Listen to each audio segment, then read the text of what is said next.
আসসালামু আলাইকুম। তো আমি এই মুহূর্তে একটা রসুন ক্ষেত আপনাদেরকে একটু দেখাচ্ছি। যে রসুনটা কিরকম লাগে আপনারা একটু দেখবেন এবং কমেন্টসে জানাবেন। যে রসুনটা আসলে খুবই সুন্দর, অন্যরকম হয়েছে।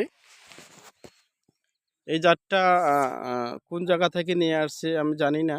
তো দেখতে পেলাম যে রসুনটা খুবই সুন্দর হয়েছে এবং অন্যরকম।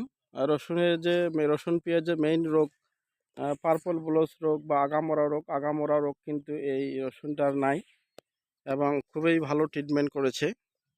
এই ট্রিটমেন্টগুলো তো আপনাদের আগের ভিডিওতে আমি অনেকবার বলেছি যে পেঁয়াজ রসুনের পার্পল ব্লজ হলে অবশ্যই ছত্রাকনাশক স্প্রে করতে হবে। যেমন লুনা সেনসেশন, নাটিভো বা ইপ্রোডিয়ন গ্রুপের ওষুধ দিয়ে স্প্রে করলে কিন্তু এই আগামরা রোগগুলো হয় না। তো এবং এর সাথে একটা ওষুধ স্প্রে করবেন, সেটা হচ্ছে যে মানে ইমিট্যাপ।